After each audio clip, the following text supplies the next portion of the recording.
Magandang gabi sa inyong lahat. Kasama po natin si kaibigan. Nais lang po niyang ipaabot sa inyo at malaman po ninyo kung bakit po tayo ay ganito ang nangyari dito sa mundo. No? Dahil po sa kasalanan po ng tao. Meron lang pong ipapaabot ang ating kaibigan na babala. Nakita po natin ngayon guys, no, napakaraming problema dito sa ating bansa. Nagklase-klase, no? Ang importante dito ngayon, babayaan po natin yung mga tao na gusto po ng kaguluhan. Nakakalungkot po sabi ni kaibigan Linyo. Kaibigan, bakit po kayo ay nalulungkot sa tao?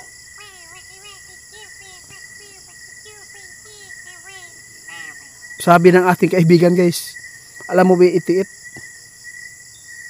Naghirap din kami na tingnan po ang mga kaguluhan dito sa inyong bansa at saka lalo na po yung mga paparating po na kalamidad. Kaya ginawa namin po yung tinitingnan para po kaming para po daw silang tulad sa TV guys, lagi nagpaalala, lagi nagpaabot ng balita. Totoo po yan kaibigan, maraming salamat po sa inyo.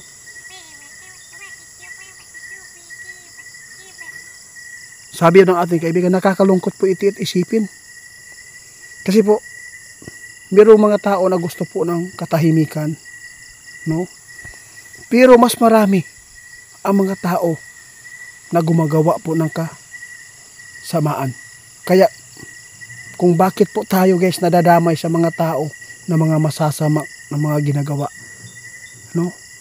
Na apilta, na bahiran tayo ng mga kasalanan nila na hindi po dapat sana sa mga inosenteng tao na madadamay sa mga ganito pong nararanasan po ng mga tao ngayon, ng mga inosente.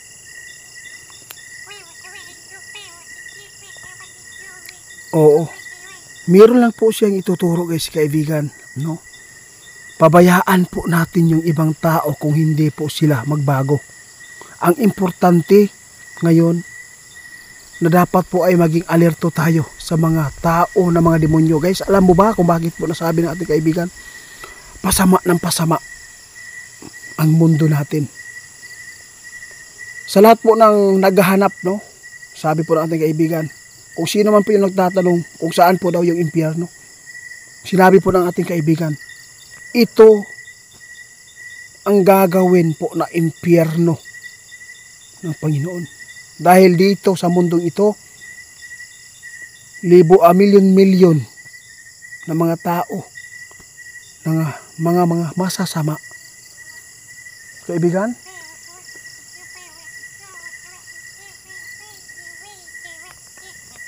yun po ang ipinapaabot ng kaibigan guys. Nalulungkot po ako itiit dahil po ay marami po pa kayong maranasan po ng mga problema at kalamidad. Dahil po ay mahirap po talaga kung ang tao, no, mas marami pang mga tao na mas lalong madadagdagan na mga demonyo. Lalo na po ngayon guys, wala silang pinipili, no? Kung mapapanood po natin ngayon, nalulungkot si kaibigan. Maraming tao na gusto po na tahimik, pero maraming mga tao na gumagawa po ng mga karumal-dumal. Nakita natin guys, mayroong mga balita, kahit bata guys, no, tinutudas na, ginayakuan ba sa nagitawag anak? Oo. Gipamputlan o liog. Yun po ang masakit sa mga taong inosente na damay sa demonyo. Kaya ngayon, ganito po ang pakikipag-usap ni kaibigan sa atin para maipaabot sa inyo. Huwag po kayong ma-discourage sa pagsunod. Ha? Totoo na mayroon pong Panginoon guys.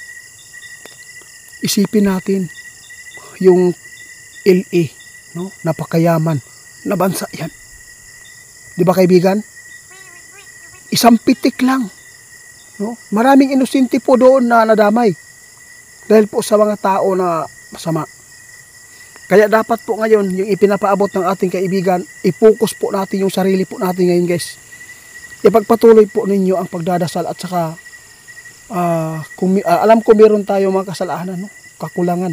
Dapat po magdasal po lagi, no? Maghingi tayo ng tawad. Kasi, oo, kung ano man po daw ang ating nakikita ngayon ng mga kalamidad guys, kahit hindi po natin nasagupa pa, tulad sa LA, no? Landslide, dapat po mag-ingat, maging alerto kasi po nakita ni kaibigan ngayon na meron pong mangyayari po na maraming buhay na mawawala dito sa bansa natin dahil po sa mga tao na patuloy po na gumagawa po ng kasamaan. Nakita natin sa Senado guys kung gaano po kagulo, di ba? Yung INC nagpaabot po ng rally, di ba kaibigan, ng katahimikan, pero minamasama nila yung pag-interpret, di ba? Kasi meron po daw nga pinapanigan. Oo, mayroon pa ng mga relihiyon na gusto pong tumbasan ang kanilang pag-rally. No, gusto po nila magpapaabot din ng rally. Iwan ko lang kung nag-rally po ba. Oo. Yun po ang tinutukoy ni kaibigan. Na mayroon pong mga tao na gusto po ng katahimikan, peaceful, para lahat po ng Pilipino ay magsanib pirsa at kaisa. Pero ngunit maraming mga tao na nabulagan ba? Akala siguro yung masama yung ginawa ng iba. Kaya nakakalungkot, sabi nga ni kaibigan. Kaya hindi po tayo magtaka kung bakit marami pong disgrasya at marami pong napapahamak. Kasi ano po kaibigan? Tama po. Oo. Sabi na ating kaibigan, maraming mga tao na tumatawag daw sa pangalan ng Panginoon.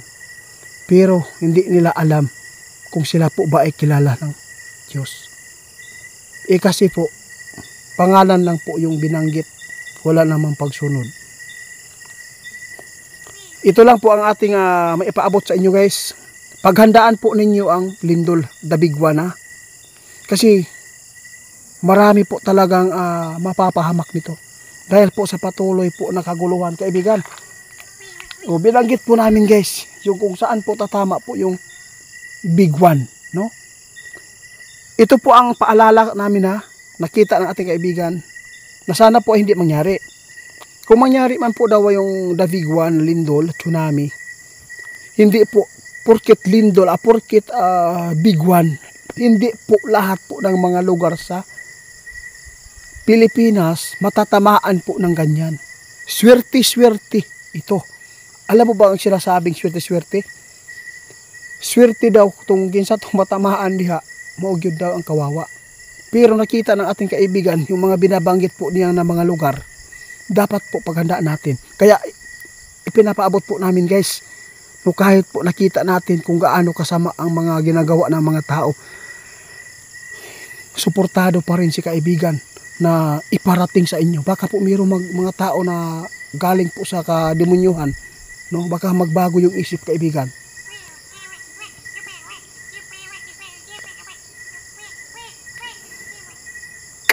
Sabi po ng ating kaibigan, hindi lang po sila yung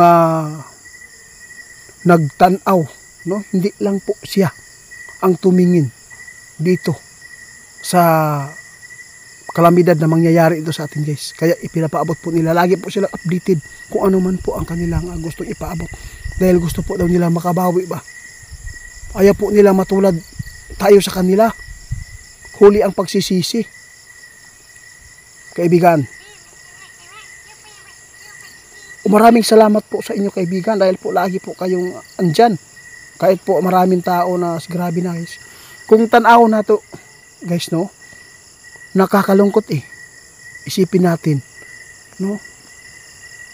Sobrang lungkot natin na makita yung mga kapwa natin na mga inosinting bata, inosinting tao.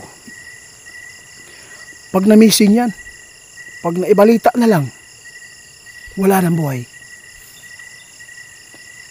No, kaya oo, tama. Kaya sabi ng kaibigan, mas maganda po talaga na dumating na lang ng panahon na hatulan na lang yung mga tao dito. Pero kaibigan, huwag naman siguro. Tama po. Mas maganda pa daw, hatulan na lang.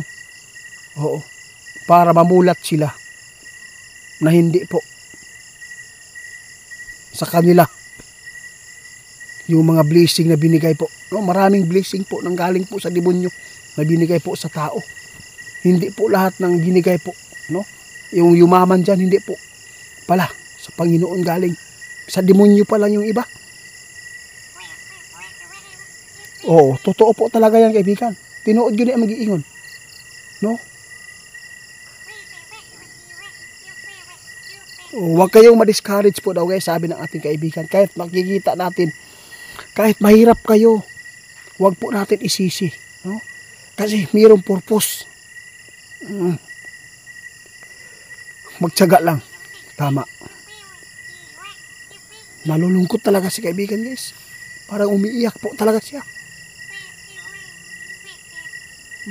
Huwag ka lang malungkot kaibigan.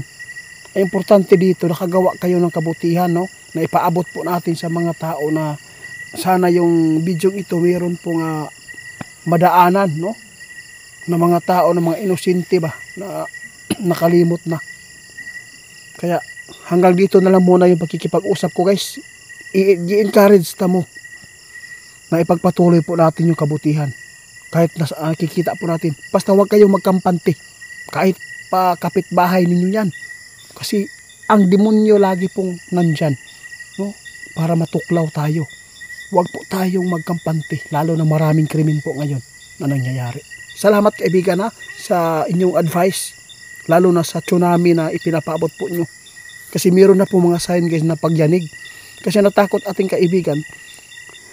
Kung lalong marami po tayong mararanasan po na pagyanig po ng mga lindot. Ibig sabihin yan, meron pong malaking mangyayari po na mga lugar po na mawala diri, no?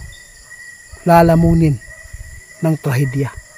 Kaya hindi ko na lang ulit babanggitin. Nabanggit ko naman po yung mga lugar na yan. Kasi sabi ng iba, Diyos naman po nakakaalam dyan. Oo, yung hindi ko pinapangunahan po talaga. Hindi po pinapangunahan ni kaibigan. Babala para makapaghanda. Para makaya na tuog dasal.